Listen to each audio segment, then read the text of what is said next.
Mark, I would say what you're reading, but I could see what you're reading. Yeah, I never knew Kansas was so violent. Exactly. Who knew that? We got to talk to Burke about that.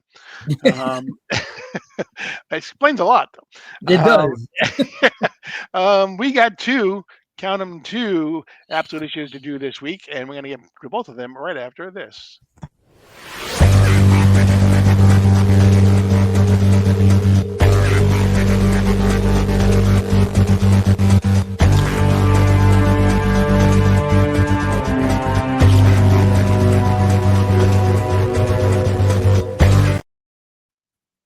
Before we get started, don't forget to hit the subscribe button, hit the like button, hit the notification bell, and leave us a comment. Leave us a comment and hit the notification bell so you're alerted whenever we upload new content.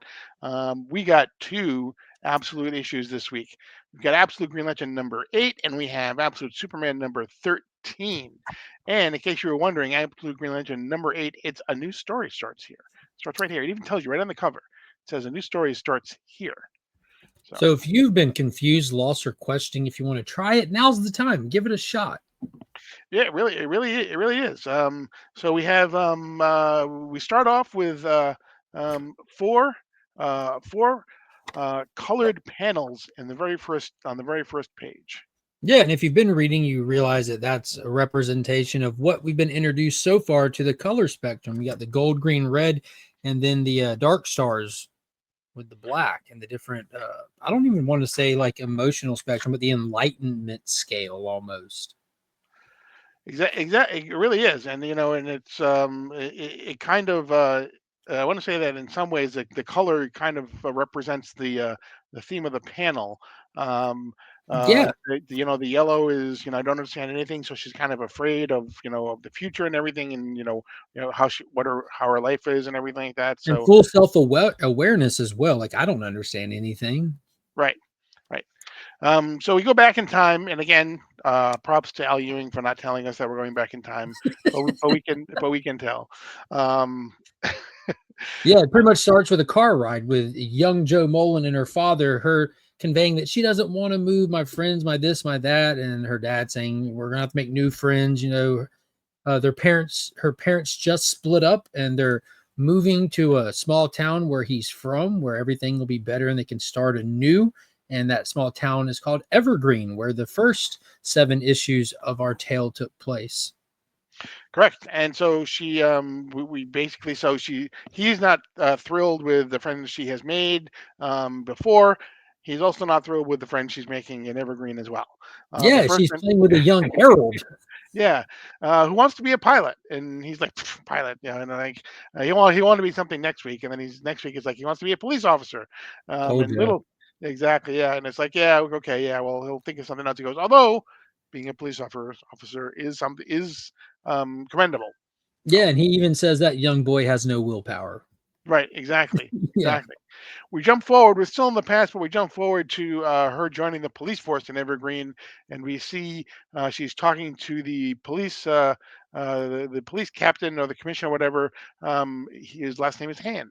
Chief Hand. Yeah, what a POS. Yeah, exactly. Yeah, they're Uh, consistent with that. Yeah, apparently her grandfather was a police officer back in this town many years ago. And having heard her father make that statement about how it's kind of honorable to serve and protect, it seems like she followed in her grandfather's footsteps in this small town without a lot of opportunities. So she's getting the meet and greets, and we're getting to see some of the characters we've previously thought dead, revealed to be alive, and haven't seen what happened to them yet. But we're going back to those earlier days. We see Guy Gardner in here, and we're also introduced to some brand new characters for the first time in the Absolute universe. yeah, we see for the first time the absolute Renee Montoya. Mhm. Is here, who is on the police force, and the Mr. Hand or Captain Hand or Commissioner Hand, whatever his name is. Yeah, none Um, of those right. Not one of them. yeah, exactly. Chief, Uh, Chief um, Hand. Chief Hand, there we go, Chief Hand. So there we go. He basically says, Constable Hand. yeah, exactly, yeah. She's a good police officer, but she does other things that I'm not going to mention. And Yeah, we you see see, the first little signs of judgmental bigotry from this guy. Right, and so we see the first interaction between Renee Montoya and Joe, and there is an intimation that there's some sort of a spark maybe between the two, when that they when they first shake hands, um, and at the point that they basically first meet each other, and Chief Hand says, basically, you know what, this is another person, Rita. We quickly flash back to that first scene from the first page where she says, "I don't understand anything," because in the way I took it is, in her own mind now she's starting to question, why did I have that moment with Renee? Yeah, why did I have those feelings toward this Right. lady? And it kind of cuts to a going away party for a character that we're introduced to formally on the earlier page. But Mark Shaw was one of the officers here. For those that don't know, that's Jack Kirby's second Manhunter he introduced in his time at DC in the 70s. Mark Shaw became an important character later on, but he's immediately leaving the force to go work for Hammond Industries or Hammond Properties or Hammond Right. Enterprise. We're not sure what division of Hammond, and so maybe we'll see Mark Shaw in another capacity later on, because it'd be weird just to have a passing character. At least they're established now in the universe. Right, and he says he's going on to be a private security person. He's a regular privateer, which, for those of you Justice League of America fans, in the 70s, or maybe the early 80s, in the Justice League of America series, he became a character known as the Privateer. Huh, Yep, Easter eggs. there you go. Yeah, There and you at go. this party, there's another opportunity for Renee and Joe to get together and talk, and they chit chat for a while.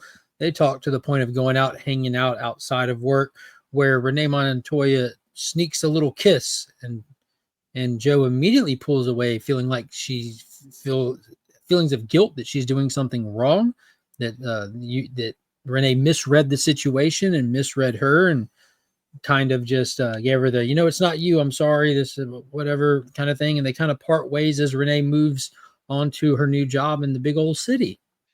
Yeah, when she first kisses Renee Montoya, we see the flashback to her father, who says, "You need restraint in this world." And then when she says, "It's not you," we see the flashback again to Joe again, who says, "I just want to do the right thing." So we're going to constantly flash back to the four panels from page one. Mm-hmm. So Renee moves off to California, and we find out that John Stewart has been arrested. Yeah, we're not sure for what yet, but they can tell that something's not right, and we're seeing this trend with the everyone kind of staying quiet about it, and Joe doesn't necessarily understand why. And when we turn the page, it's revealed to us why. Constable Commissioner Chief Hand is going around strong arming people. He's pretty much running the town like a mob boss. He's selling protection. Protection from who? Protection from him. And all these townsfolk are having to pay up. And John Stewart was like, "Nah, man, I don't think so." So he was arrested on some made up charges. And Joe is speaking out about it and wondering why the rest of the force isn't. And Chief Hand is pretty much telling her, like, "Hey, why don't you just stay with the flow of things? Things go around here a certain way." And he even calls John Stewart in jail for being uppity, Mhm. which is that has its historical connotations with that word. Right, exactly. And she basically, and he talks about her father. He talks to her about her father, who basically understands the way things go. He's respectful. He respects the chain of command. And then quick flashback to, "I just want to do the right thing again," to Joe. So, And she and quits she immediately, quits. Right. reminding Uh, herself that the right thing has to be done and it ain't going to be done here. So she quits, and that's pretty much all she wrote. She doesn't she tell her dad that she quits? yes.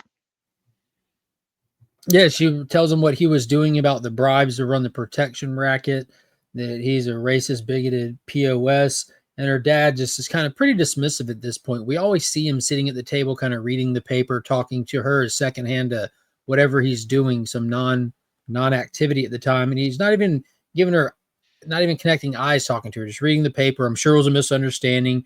Maybe you should just go with the flow kind of thing. It's kind of like maybe it's he just wasn't used to a time when you can actually push back, against stuff like this, and it was better to keep your head down for your own well-being. Well, Joe's in a different time, so she's out of there. She leaves. Right. She talks to Hal before she leaves, who basically Hal tells her to just go, don't look back. And she takes the train to Coast City, where one of the first things that happens is she meets Cameron Chase. Yeah, yeah. They meet in a bar, partying, party, and then they have some drinks, have some talking. Cut to scissoring.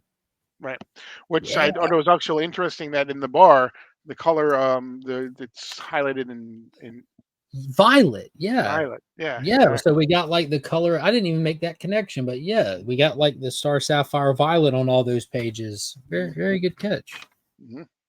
But yeah, they end up staying the night together, hooking up with each other, and having breakfast the next day, kind of talking to each other. Cameron Chase is kind of talking about how she works for the DEO, Department of Extra Normal Operations, not going in too many details, but saying we kind of deal with the X-Files kind of stuff, the super stuff that kind Right. of The, happens the, out there. the truth is out there. It is. It is. But then we kind of see how their relationship goes. It kind of moves fast at this point, showing how Cameron Chase, her job is very demanding. Joe doesn't really hold that against her. She completely understands, and she's there when she could be there. She misses her when she's gone, but it's no harm, no foul until Joe accidentally runs into Renee Montoya on the street, and that spark that Paul mentioned earlier kind of immediately reignites. And Cameron and Joe had gotten married at this time, right? They were already married. Correct. Joe was actually going to actually break up with Cameron, and just as she was about to tell her, basically that's when Cameron flashes a ring at her and says, "I want to get married." Nothing And saves a relationship like a e- random proposal or a exact, pregnancy. exactly, yeah, exactly, yeah. The next step to a troubled relationship is usually not getting married, but Exactly. But yeah, sometimes it so is. while she's at work, Renee starts causing friction in a positive way with Renee, trying to start a fire. And it's very passionate. They clearly both have like a drive to be around each other. And Renee's kind of not putting any pressure on Joe, but Joe is feeling that guilt, that trying to do the right thing theme is through here. She doesn't understand anything, and it leads her just to come forward and tell Cameron what's been happening while she's at work. Right. And it basically says, that Cameron lays into Joe saying that, cheating on me, humiliating me, it's all self flagellation. And, it's all about you, about filling that hole in you. It's all about that big thing, that big zero inside you, which is the only time we reference back to that panel. We First reference the other panel of the whole panels, book. exactly. We reference a couple times to some of the other panels, but it's the only time that we reference back to that one panel. Yeah, Um, and in the midst of this fight, she gets a telephone call that her father's passed away. So back to Evergreen for that she goes. Right. And I lied. It does happen again on the next page. We reference that panel again. So, but basically, again, she goes back. She finds John Stewart again, um, um, and she basically decides to stay in Evergreen because he says it's a pretty nice place to live, and that's Especially now that Chief Hand has passed away after the years and stuff, and I guess they don't have the racketeering issue going on anymore. right. But the panel of it's a pretty nice place to live is basically on the page where that giant Green Lantern has landed on the entire city. And killed so many people. Right, exactly. They're not dead. They're not dead. Yeah. And then we flash to the here and now for the final page, and it picks up where issue 6 ended with Joe pulling up to Cameron's house, glowing green, with beat up Hal saying, "I need your help," and her saying, "What?" Yeah, but come on in, and Yeah, that's where we'll pick up next. yeah. I mean, on a professional level, I mean, you take the personal aspect of side, the professional level of working for the DEO. Like, come on in. Right, right, exactly. Mulder and Scully are in here waiting. Let's get to the bottom of this. The fluke man cometh. Yeah, and if it has to do with that giant Green Lantern that just landed on the city, I'm Cameron Chase is like, I'm all in. I want to know what's going on. So Yeah. Solid issue. I enjoyed it. It's fun. Like we've had a couple of issues here in the past month or so where we got like those backstory context issues. We just had it with Flash, which it really elevates and fills some story gaps or questions you might have, and puts a lot more weight to your characters, having a little bit of motivation behind them and stuff. So I really enjoyed it. Wasn't action packed or nothing like that, but man, it scratches that curiosity bone you have really well. So Yeah, and it, if you go by, okay, if green is will or whatever, that, and then um, you can have willpower without making good decisions or things like, or being, having an addictive personality, whatever it happens to be, because those are separate. And so it's interesting, again, I think anyway, the way that they intersperse those four panels throughout the entire story to show basically, the many different sides, the facets of Joe. So yeah, that's a good point because you can like there was this very charismatic psychopath back in the 1940s had a lot of willpower and he sure was not a good person. yeah, exactly. Exactly. They should use him sometimes when they want a villain in comics. Yeah, I think it could sell some books if I wonder why it never uses the villain. That brings us to Absolute Superman and the Battle for Kansas. Is it It the battle kicked for off. or is it the battle of? Hey, both. Okay, It's happening in Kansas and it's for Kansas and it's of Kansas, man. Catch exactly. people up where we last left off. Superman, Lois, and Jimmy having come to terms that they coming from different angles all want the same outcome. They realize the Lazarus Corp is evil. We got to get out of here. Superman having just dealt with Brainiac, they got him out of there. They escaped barely with their lives. The death of Lois's father happened in the escape, but they got out of the Lazarus Corporation and they retreated to Kansas to hide, lick their wounds, and regroup. But they don't get a moment to breathe because the last issue ended with Ra's al Ghul, with his daughter, and their entire military might bearing down on Kansas.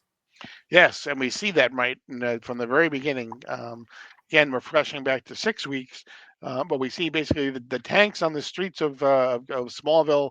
Um, we see, the residents have armored up. Um, they brought all their guns and everything to a fight, which it's rifles against a tank. I think it's pretty clear who's going to win, but by page two, we find out that they have some help. Um, Yeah. Yeah, Superman flies in and just like starts smashing, dude. This is an all-out brawl of an issue. Beautiful art. mhm. But yeah, he just starts going in and wrecking shop. One thing's important to say at the front end of this absolute Superman has not fully been defined yet, like the main universe. You think Superman, like, oh, tanks, who cares? Helicopters, who cares? Unlimited power Superman has, kind of thing. This ain't that Superman. We're going to Right. see some of his limitations, some of his strengths, some of his weaknesses, and realize that this, as of right now, where this Superman is in this story that's still unfolding, we're going to figure out what he's capable of. Right. And if one of the first things he does after he, takes care of that tank on that double page spread is he tells his cape to separate from him and protect the people of Smallville. Um, Yeah, and and Saul tells him, that that's going to make him weaker. That's may not be the best idea for him. huge disadvantage. And he said, do it anyways, override all existing protocols, go. And what Saul does, he disengages from Kal-El, and that red dust of Krypton, it forms around the inner city of Kansas or Smallville, where everyone is, and it builds up like the traditional fortress of solitude, looking like the crystals and stuff, only made of red. Give them some extra defense in there. Right. While Superman continues the battle, we flash forward to present time, where we see basically one of the first things, and this is right out of a dictator's, playbook. Is one of the first things you do is you get rid of all the communication. You take power In away. or out. Yeah. Exactly, in or out. And so we find Lois and Jimmy basically trying to get the word out to everyone that Smallville is under attack because they have done that. They have basically Ra's al Ghul and his people have basically severed all communications with the outside world. Yeah, what I thought was interesting from this page, how like it jumped to now, because it starts with them showing up in Kansas, and then it does this now. Like that's that's kind of like 6 weeks ago is when they showed up at Kansas. Hmm. So it's 6 weeks that Superman's been fighting back this invasion that they failed to get through to the people. So that already kind of defines how strong or not strong he is. He couldn't just fly around at near light speed and just crush everyone and be done. He doesn't have that capability. I thought that that was very telling to begin with like kind of gauging where his limits are. But and to the point of them like running around hiding, finding old radio stations and stuff, it's that was a big deal. They're in there riding horses because maybe they're out of gas or cars Mhm. are too obvious, kind of thing. Yep. But yeah, that was huge. That was a big like, oh, okay, so this ain't that Superman kind of Right. thing. Exactly. Exactly. Um, we then we flash from now to just the other day, whenever that is. That The other one, that's the other day, and that's when we see Jimmy and Lois having a more in-depth discussion, because if you recall, Lois was with Ra's al Ghul and for a while, Lazarus, right? yeah, And Jimmy was part of part of Omega Man. the Omega Men, right? And so they're asking each other, when did you realize you were on the wrong side? And Lois says, I knew the exact same time that you knew, and we're supposed to get from that the minute we saw Superman fighting against them, that's when we pretty much knew that we were on the wrong side. Yeah, yeah, exact same moment you did, I'm guessing. And then we flash back to now, Didn't that? where Lois, Jimmy are running on horses from the Peacekeepers, who are pretty much in giant Gundams. Pretty much, they're in big old like Yeah. 30-foot tall mech suits, Mhm. chasing down these little Kansas resistance people. It's Lana, Jimmy, and Lois. And Lana looks like she's about to bite the dust when Superman pops up, smashing some of them, ripping them to pieces. Again, great art, fantastic art. And then we just pop right back to not quite the other day, but 5 weeks ago, and we see where their stronghold is. They're in little local mining area that he's used Saul to build out these little underground fortifications, kind of tying back to the work on Krypton that Correct. his dad was doing and stuff. And he actually meets the gentleman who originally snitched on him and the Kents back in the day when he was first here. The guy comes forward to apologize. He's like, "Hey, man, to be honest with you, I was the one that called. Like, I didn't know I was doing the wrong thing. I didn't know who you were, what you were, and we were to believe that this corporation was telling us the truth and was genuinely out for our best interest. Had no clue what it entailed. I hope you can forgive me." And Cal being the man of Superman, he's like, ugh, just turns around and walks away. He's mad, he's enraged, and it takes him a minute to calm down. And he goes back and shakes the gentleman's hand and says, "We're all in this fight together," kind of thing, and just kind of showing you his good nature, but that he's human. Right, because we see as he's shaking his hand, internally he's having a discussion of don't crush his hand, don't crush his hand. But I think it is important to note that even though this is the absolute version of Superman, we see a part of Superman that is part of a Superman, for the most part, no matter where Superman appears in any universe. And that is that he believes in the goodness of people, at least in most people anyway, or people who he's willing to give people a second chance. Um, Yeah, you know, John Ridley would like this Superman. yeah, yeah, exactly, exactly, exactly. Um, but then we go back to the fight with the giant the giant tech monster that he's having with him, and we see basically Superman is getting the worst of the battle at this point. Yeah, Ra's al Ghul's talking to his daughter and told her to bring out the God box. They have their own apocalyptic technology. We haven't confirmed it's from the absolute apocalypse or anything, but there is a God box, like a mother box in this absolute world. And it's so foreign that even Brainiac is legitimately afraid of it. He doesn't want to be near it. He doesn't want to interact with it. He wants nothing to do with it. And he tells her to bring it out so that they can kind of get a little bit of an extra power boost in the battle against Kal-El. And man, he's having to lay into him with heat vision. He's having to fight hard. Uh, he's sending some peacekeepers on their merry way, but he's burning the candle at both ends. He's kind of wearing out here. He's running out of steam.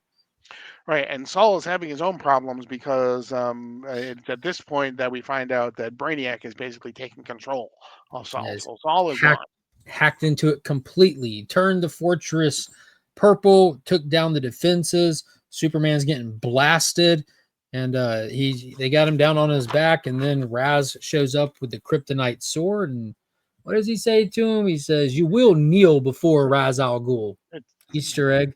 in Yeah, the blood of those you love and beg to be my son. Like he's still in this weird. I don't know. I don't know what his prophecy really entails. All we know is we watched him take an infant in an earlier issue and throw him off of a building. Just right. some weird stuff, man. This guy. Yeah, definitely not Daddy of the Year. No, no, Mhm. definitely into some weird stuff. Right. Action packed, fun issue. Had a lot of common tropes with the sieged and the besieged stuff that was really fun to see. Yeah, and this is just the beginning of the Battle of Kansas. So interesting to see where we go from here. But again, two really solid two really solid issues this week.